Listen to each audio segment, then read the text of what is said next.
Hi, everybody. Welcome to my homestead and welcome to my channel. My name is Jared. We are back here on the University of Virginia's website for Mormon studies under this section called David Omay Diary Excerpts, where out of his 121 volumes, they've taken excerpts and they've categorized them by these different topics. And we've been here before. We've looked under this one right here for Alvin R. Dyer, because that had a lot to do with the lands in Missouri, like Adamonte-Amen, Independence, Far West. And I was just kind of looking through here, and this caught my eye. There's an entry for Jews. And we talk a lot about Jews on this channel and Judaism and the state of Israel, so I wanted to see what was there. I found these two quotes. But the thing is, as I was adding these quotes to my spreadsheet, I was adding them right here to my entry for Israel, state of, which is currently row 115.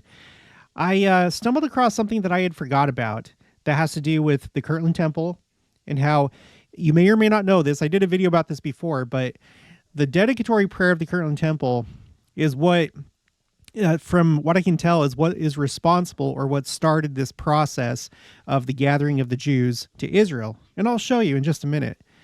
And that led me to think about the Salt Lake Temple. There's a special fact about the Salt Lake Temple and its dedication that I think a lot of people don't know. And so as we're looking forward to this rededication in 2026, I think that it might be a bookend to this special thing. So I'll share that in just a minute. Before we get into that, here's the update on the Flood the Earth Challenge. We have one new report of somebody that's been baptized. And the person that reported this, person that got baptized, didn't tell me that they were meeting with the missionaries. So that's why we have one up from 156 to 157 with the missionaries. But 48 people ever since the start of this challenge in December of 2022. So this is a worthwhile thing to do. I encourage everybody to participate. The channel goal is to try to, each of us individually, at least share 10 copies of the Book of Mormon. But don't stop there. Share as many as you can, because it makes a difference. It changes lives. And even though you may not see that success yourself, just think about Abinadi in the Book of Mormon, how while in the flesh, he never saw the fruit of his labors, but it affected an entire people, essentially. So share it. You never know where those copies are going to end up. And the Lord has a way to where he can make sure it gets into the right hands. And then just one last thing. We're at a total of 8,861 copies of the Book of Mormon that have been shared so far. We're trying to get to 10,000. So we're getting really close to that. So let's just push forward and get that done. Okay, so back to my spreadsheet. This is my spreadsheet called Quotes A through Z. You can access this anytime. The link for my spreadsheets is in the description box of each video. Just come to this tab called Quotes A through Z. And I was going through here. I was getting everything standardized because a while ago I made a decision to format everything in this style, like what you see right here.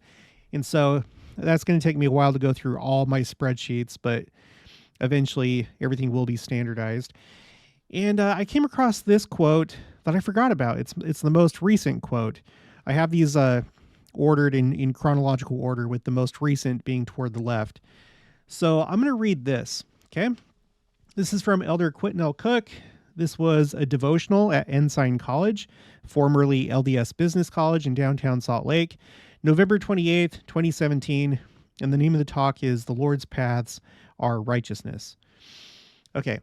I never cease to be amazed at all the profit Joseph Smith received from the Lord. Throughout my life, I've discovered amazing teachings on which I had not previously focused, even in a lifetime study of the gospel. Let me pause right there. You guys, I came across another quote. I'm going to share this in another video, but they were talking about the need to do this. It was actually Boyd K. Packer. And he was talking about how all of us should organize this information for ourselves. I would encourage you to do a spreadsheet. It's something that works out really well for me. It's an easy way to organize things. But we can't memorize everything. But when we come across something special, some tidbit of information, whether it's a scripture or a quote, we should save those things so that we can refer back to them easily. Whenever somebody has a question, you can quickly go to that thing, or if you need to remind yourself of something that was said, you can quickly find it. So, and I'm amazed, I've been a lifelong member I was born into the church. And then I've been doing this YouTube channel for 2.5 years, and it's been a full-time thing that I've been doing. And there's still stuff that I've never heard before that keeps coming up. I don't know how far this goes, but I'm going to try and find it all. And then you can access it here on my spreadsheets, whatever I find. So you guys, there's no excuse to stop studying. We need to keep reading the scriptures. We need to keep studying the words of the prophets, because we already have quite a bit that's been revealed to us. Okay, continuing. One of these, which has been of recent interest for me, is the prophet's teaching on the return of the tribe of Judah to Israel. The Jewish people have been scattered, scattered among the Gentile nations, and very few lived in the Holy Land.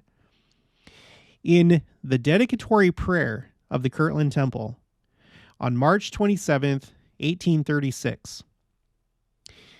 So really quick, I just want to point out, a lot of times we think about Orson Hyde when we think about an event that started the gathering of the Jews. Orson Hyde was sent in 1841, it's like 5 years later, to go to Israel, what is now the nation state of Israel, and he went to Jerusalem, and on the Mount of Olives, he dedicated the land for the gathering. And there's actually a memorial garden that's been created there, and to commemorate, to commemorate that event. But it didn't start with him.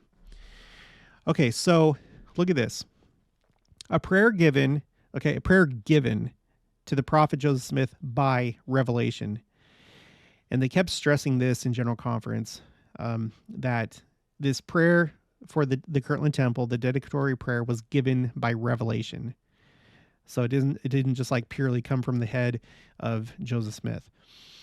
It states, "We therefore ask thee," and this is verses 62 to 64.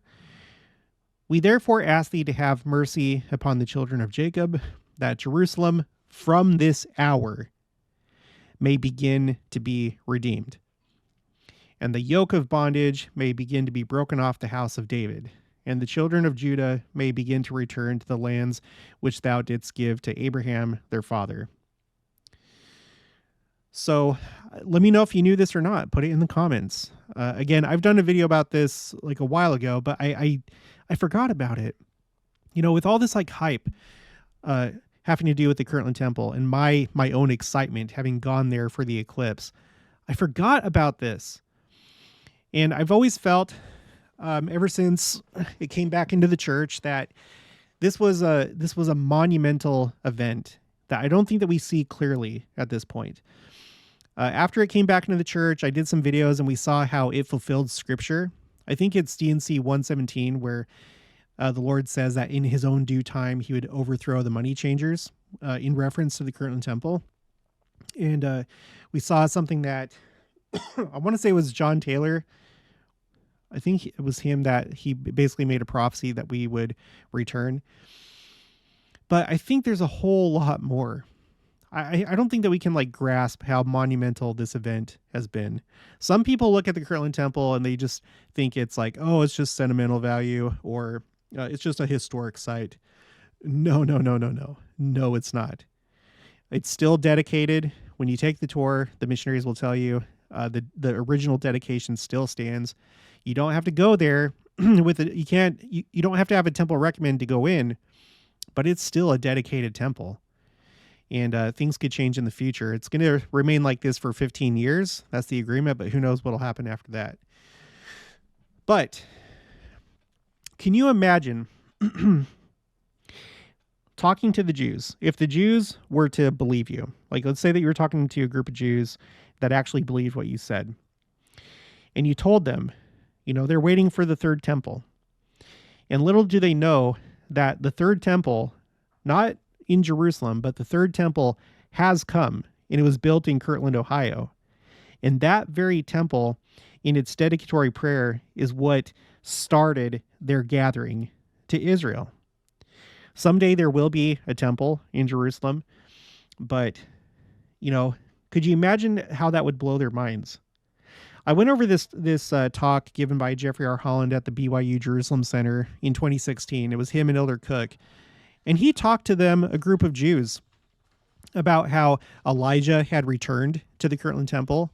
And he said a lot of other incredible things. I did a video about that. Just search like what an apostle told a group of Jews in Jerusalem. It's like a title, something like that.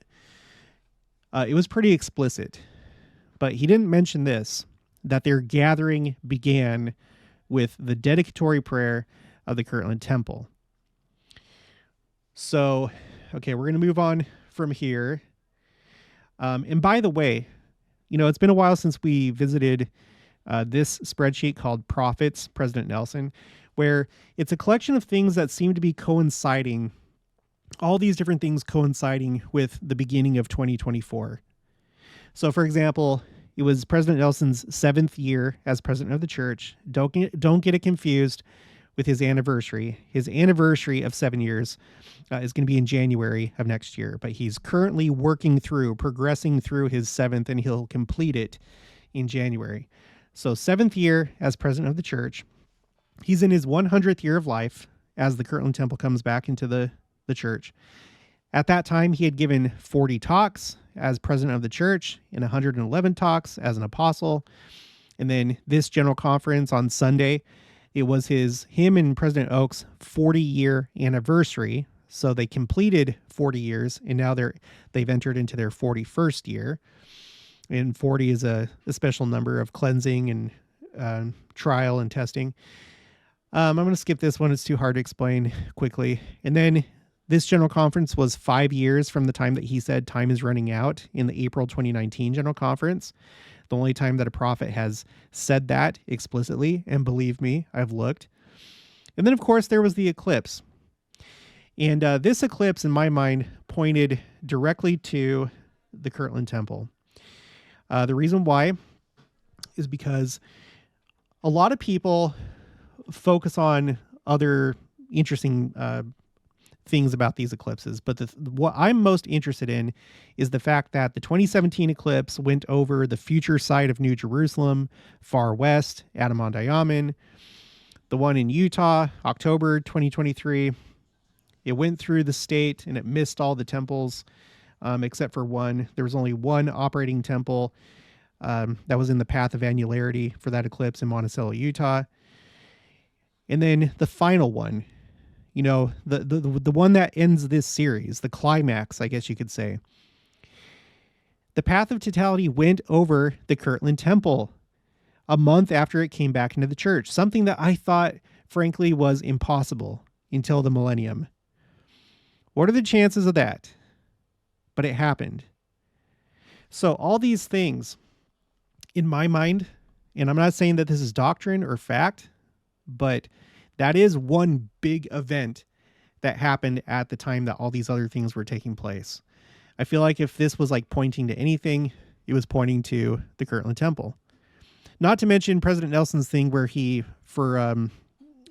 I'd have to revisit that, but at least for 6 months, he was doing this thing where each month he would do a social media post and repeat a certain word or phrase 7 times, and it felt like it was leading up to something, and it stopped in March. And I think it is the Kirtland Temple. So with that in mind, let's now shift our focus to the Salt Lake Temple, because this is going to be another huge event whenever it's rededicated.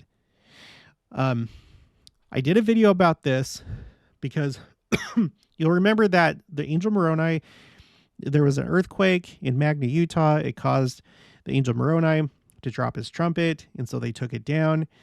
And the day was all just overcast and gray and gloomy looking. It's never a good sign when an angel drops his trumpet. And then this year, now the angel Moroni is back on top of the temple. And the day that he was put back on top of the temple, it was just, it looks like a cloudless day. I don't know, but it was just bright, and there's just a deep blue sky. It was like the complete opposite of when he came down. And I feel like it kind of coincides with missionary work. Okay. When you have an angel drop his trumpet, the warning call is not going out. And it happened in a year when we had the pandemic and missionary work was hampered significantly, right? And so we went through the pandemic, and then things kind of returned to normal. And here's like the number of missionaries. So it dropped all the way down to 51,000, almost 52,000. And now the latest number, I have to delete that other one because that was wrong. The latest number is 72,000. That was as of like last year, late last year. It's probably larger than that at this point. But now there's like this surge of missionaries, and they've written articles about it in church news, how it's like they can't really explain it other than the fact that in the April 2022 General Conference, President Nelson made a request for missionaries, and it seems like they're responding. So in 2024, in the middle of this surge, you have the Angel Moroni back on top of the Salt Lake Temple blowing his horn. You know? So things kind of stopped for a while, and now it's back on. Now, with the Salt Lake Temple, I'm sure most of you know, if you've been watching my channel, you should know this, but there's always new people joining the channel. There's something special that happened at the dedication of the Salt Lake Temple. So this is Wilford Woodruff, president of the church. You can find this in the Young Woman's Journal, August 1894, in an article called The Temple Workers' Excursion. And he's quoted in this article as having said, "God has held the angels of destruction for many years, lest they should reap down the wheat with the tares. But I want to tell you now that those angels have left the portals of heaven." I'm going to skip this next part because that's an entirely different topic. "And they stand over this people and this nation now and are hovering over the earth waiting to pour out the judgments. And from this very day they shall be poured out. Calamities and troubles are increasing in the earth, and there is a meaning to these things. Remember this and reflect upon these matters. If you do your duty and I do my duty, we'll have protection and we'll pass through the afflictions in peace and safety." Okay, well, there's more to it than just that. This is Joseph Fielding Smith in General Conference Report, April 1946. And you can look this up on the Scripture Citation Index. It goes back to 1942. "I heard President Wilford Woodruff in this stand, this same place where I stand, bear witness as he had done in other places. In 1893, that's the year that the Salt Lake Temple was dedicated, in 1893, and up to the time of his death, that the angels who had been waiting to go forth to reap down the earth had now been sent upon that mission, and they were in the earth. Therefore, he said, we may look for calamities, for destruction, for plague, and bloodshed. And boy, has there been. But there's more. Actually, I'm going to skip this one. Let's go here. You can find this in excuse me, the Doctrine and Covenants Student Manual, 2001, page 191. President Joseph Fielding Smith, who was present when President Woodruff talked about these angels at the dedication of the Salt Lake Temple. Okay? This is the Doctrine and Covenants Student Manual. And this was said at the dedication of the Salt Lake Temple. So, Joseph Fielding Smith recorded the following, quote, "One day, while I was sitting in the presence of my father, President Joseph F. Smith, back about 1908 or 9, somewhere in there, I called attention to these statements of President Woodruff, and I said I would like to go over the records from the time of the dedication of the temple up until now and see what we can find in regard to calamities, destructions, plagues, and he encouraged me to do it, and so I did. So I went over the newspapers and over the magazines and jotted down jotted down year by year the destructions, the commotions among men, everything in the nature of a calamity. And to my great astonishment, each year they increased, and they have been increasing ever since I quit making that record. I was greatly astonished by it, and when I called the attention of one of my neighbors to it, he almost got angry at me. And he said, oh, well, we have got better facilities now for discovering these things. I don't believe it. And he is a member of the church too, but seemed to lack the faith in these predictions. So, when we think about the Kirtland Temple, how it initiated the return of the Jews to the land of Israel. And now, the very year, during a time when Israel is in another existential war, something that's only rivaled by the War of Independence, the Six-Day War, and the Yom Kippur War. And this one is very similar to the Yom Kippur War in a few different ways.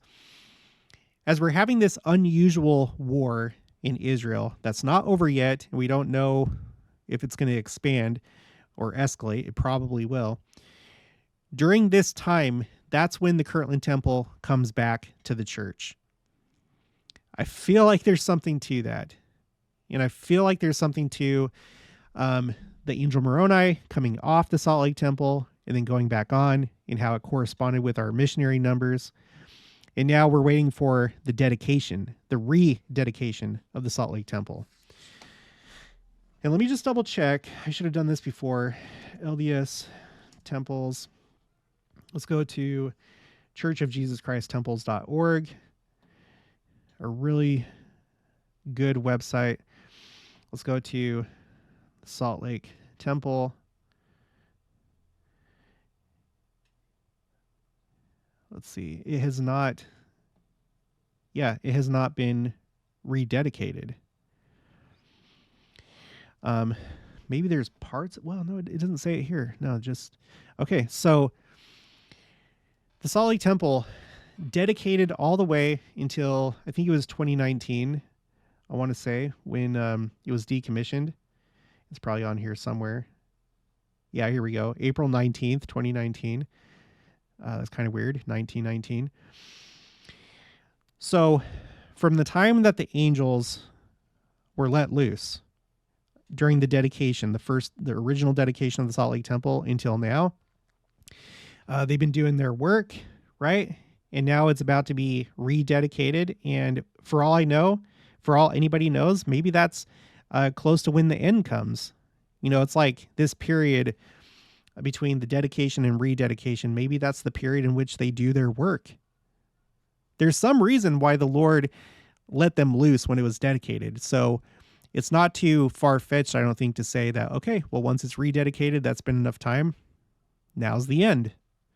You know, or it's around the end of the time. Like maybe it'll be rededicated, and a week later, a couple months later, that's when the main events of the second coming will happen.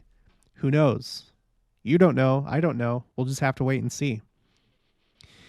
But it's crazy to think. Okay.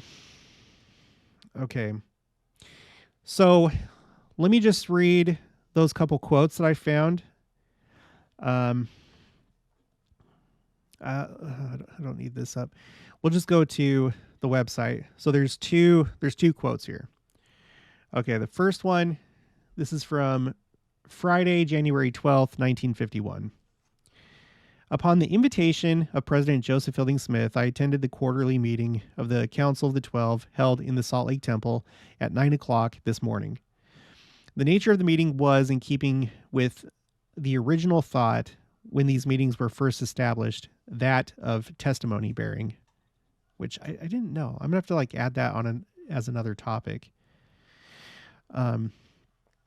Commencing with acting president of the 12, Joseph Fielding Smith, each of the brethren in turn expressed himself in regard to his appreciation of the church, the restoration of the gospel, and of the privilege of being associated with other members of the council. I was the concluding speaker and confirmed the general feeling that this was indeed a glorious occasion. In my remarks, I referred to a statement made by my father when I was a boy in my teens, that the prophecy in the Book of Mormon that the Jews would return to the Holy Land would be fulfilled, and to a feeling that I had as a boy with regard to it. I remember saying, knowing in a general way of the conditions of the Holy Land and the seeming impossibility of the fulfillment of that prophecy, to myself, if I live to see the fulfillment of that prophecy, I shall know that Joseph Smith is a prophet. I then called attention to the fact that on November 22nd, 1921, Elder Hugh J. Cannon and I stood in the city of Jerusalem and witnessed the fulfillment of that prophecy. So you guys, 1921, Israel was not a state yet. That wasn't until 1948. But, you know, sometimes we put our own definitions of what's supposed to happen, and it just drives me nuts. It's okay to speculate, but then if you start preaching your speculation as though it's fact without saying, it could be, or this is my opinion, or this is a possibility, as soon as you cross that line, like, that's wrong. You should not preach your opinions as fact. You need to label them as such, as your own speculation. So in this case, a lot of people probably would have thought, oh, well, this isn't going to be fulfilled until Israel is a formal nation, and maybe that was the more full, or complete fulfillment of the prophecy. But according to David O. McKay, a prophet, November 22nd, 1921 was at least the beginning. He doesn't say the beginning. He says it was the fulfillment of that prophecy. I'm going to continue. As on that day, General Allenby's proclamation that Jerusalem was to become a state for the return of the Jews under the protection of the British government was issued, and the Arabs were protesting the proclamation, and there was fighting in the streets. The meeting concluded at 2:30 p.m., and all who attended were of the opinion that it had been a very inspirational meeting. All right. So, and then the next one is this. Thursday, November 2nd, 1961, 7:30 a.m. Following Brother Evans' visit, Brother Franklin J. Murdoch came in regarding a program under the direction of President Eisenhower and now under the encouragement of President Kennedy, which provides for quote-unquote people-to-people contact among many of the nations of the world. The Italian airlines fly jets to the Holy Land, and they have asked Brother Murdoch to arrange a group of church people. And for every 9 people going, they will give 1 free ticket. They are particularly interested in having some influential citizen go along to be the spokesman for the group. They will arrange meetings, interviews with all of the top officials in Israel. I highlight that because I think that we ignore that we do have prophets and apostles that go to Israel. And they go probably more frequently than what you realize. I have this spreadsheet. It's called Prophets Country Visits. I'm going to have to change that. I was originally going to try and track every time a prophet or apostle went to another country, but that's just too much work. So I'm just going to track visits to Israel. So starting with Orson Hyde in 1841, that's the first one that I have here. And there were subsequent dedications of the Holy Land. You can find this on a BYU Studies article. It's called In the Footsteps of Orson Hyde, Subsequent Dedications of the Holy Land. All my sources are right here in column M. So there were a number of other trips. This one was 1873, George A. Smith. And then you have 1898, 1902, so on and so forth. And there are more. I don't know how often or how many, but there have been many prophets and apostles that have gone to Israel. Here's Spencer W. Kimball. Here's Howard W. Hunter. Gordon B. Hinckley. Jeffrey R. Holland, and others. President Nelson. That's how he started out. His presidency was going to Jerusalem with Jeffrey R. Holland. So they go there quite a bit. Okay, so let me get back to this. And I just say that in regards to the 2 prophets or the 2 witnesses prophecy. There's one camp that believes that it's going to be very, very literal. It's 2 people that we haven't seen yet. They're going to be, doing street proselyting in Jerusalem. I don't think that's how it's going to be, because I think that altogether these witnesses from our prophets and apostles could qualify for that prophecy. I think there's some things that get taken a little bit too literally, but I could be wrong. We'll see. Anyway, they will arrange dinners and other means of contacting the leaders of nations so that a better understanding can be developed. When Brother Murdoch heard this offer, he wondered if I would like to have someone like LeGrand Richards be the spokesman and go and meet the officials of Israel and the Jews in the Holy Land. His background and interest in the Jews would qualify him well for this assignment. If I should approve of his going, Brother Murdoch could give to him the free ticket, and it would not cost the church any funds for his travel to the Holy Land. Brother Murdoch feels sure that much good would come out of this contact, and perhaps some ideas could be developed to more effectively reach the Jews. Now, let's pause right here. There has been missionary work that was done in the land of Palestine, quote unquote, before the state of Israel became a nation. But with the construction of the BYU Jerusalem Center, and I don't think it was until this time, the church entered into a no proselyting agreement with the nation of Israel, because they wanted the BYU Jerusalem Center really bad. And so anyway, but this is just interesting that they were thinking about, reaching the Jews in Israel. Brother Murdoch stated that his only thought was to be of help and not to embarrass the church in any way. Also, if he could get 20 people to go, then Sister Richards could go with her husband. I merely told Brother Murdoch that I took somewhat upon this invitation from Israel as propaganda, and that he should be careful not to neglect the Arabs, who are as important as the Jews, in that he should give them the same attention and same consideration in all their air travel as they pay to the people of Israel. So far as the church is concerned, the Arabs are just as important as the Jews. So this is my third quote that I have that talks about that, because unfortunately, I think sometimes, as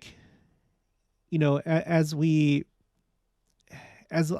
think about the church, and we think about the fact that, in the church, when you get a patriarchal blessing, your lineage is declared and you become part of Israel. You may already be literally a part of Israel, but, so we always kind of unintentionally align ourselves exclusively with the Jews. And so when you have this conflict, you're like, oh yeah, I'm on the side of Israel.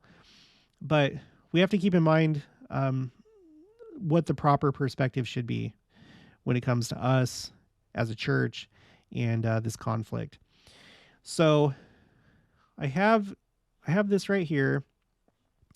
I actually have this kind of duplicated because I have different topics, and sometimes one quote will fit a few different topics. So I have Arabs, as well as Muslims, as well as Palestinians. I have these three quotes on all three of those. So I just read you that one. I want to read this one as well. This is from Howard W. Hunter. At the time, he was in the quorum of the 12 apostles, and this is what he said. This was a BYU devotional, February 4th, 1979. All are alike unto God. At the present time, we are engaged in a project of beautifying the Mount of Olives in Jerusalem by a garden in memory of Orson Hyde, an early apostle of the church, and the dedicatory prayer he offered on that site. It is not because, now pay attention, it is not because we favor one people over another. Jerusalem is sacred to the Jews, but it is also sacred to the Arabs. A cabinet minister of Egypt once told me that if a bridge is ever built between Christianity and Islam, it must be built by the Mormon Church. In making inquiry as to the reason for his statement, I was impressed by his recitation of the similarities in the common bonds of brotherhood. Both the Jews and the Arabs are children of our Father. They are both children of promise. Now, notice that they are both children of promise. Now, he didn't say covenant, but of promise. And I don't know if we understand the full implication of that, and we may not know until the millennium or even after this life. But okay, they are both children of promise, and as a church, we do not take sides. We have love for and an interest in each. The purpose of the gospel of Jesus Christ is to bring about love, unity, and brotherhood of the highest order. Like Nephi of old, may we be able to say, I have charity for the Jew. I also have charity for the Gentiles. To our friends of Judah, we say, we are your brethren of the house of Joseph. We feel close relationship to you. We are messengers of the true covenant and bear a message that God has spoken in this day and time. To our kinsmen of Abraham, we say, we are your brethren. We look upon no nation or nationality as second-class citizens. We invite all men to investigate our message and to receive our fellowship. To our brothers and sisters of all nationalities, We bear solemn witness and testify that God has spoken in our day and time, that heavenly messengers have been sent, that God has revealed his mind and will to a prophet, Joseph Smith, and as Andrew beckoned his brother, Simon Peter, to come and hear the Messiah, we say to one and all, come and see. As our Father loves all his children, we must love all people of every race, culture, and nationality, and teach them the principles of the gospel that they might embrace it and come to a knowledge of the divinity of the Savior. Only they are favored who keep his commandments. And then finally, coming back full circle to Elder Quintel Cook's talk, I'm not going to read the whole thing, but I'm going to skip down here. Okay, so 76 years later, the first step in the creation of modern Israel occurred. The British had wrested the Holy Land from the Ottoman Empire. Lord Arthur James Balfour, Britain's foreign secretary, issued what is known as the Balfour Declaration. It begins, quote, His Majesty's government view with favor the establishment in Palestine of a national home for the Jewish people, end quote. The declaration was sent to Lord Walter Rothschild, a leader of the Zionist Jewish community. It should be noted that the declaration included the language, quote, nothing shall be done which may prejudice the civil and religious rights of existing non-Jewish communities in Palestine, end quote. Now listen to this. This is consistent with the position the church has always taken. So there's more to it. He talks about meeting Benjamin Netanyahu. It was both him and President Holland that went there in 2016 to rededicate the Orson Hyde Memorial Garden, and they met with Benjamin Netanyahu. You have two prophets, because apostles are also prophets, seers, and revelators, that met with the Prime Minister of Israel. And I'm never going to have a complete list here. There's no way. I'm going to try, but it's happened many, many, many times. And like I said, I side with Victor L. Ludlow. WOW's BYU students.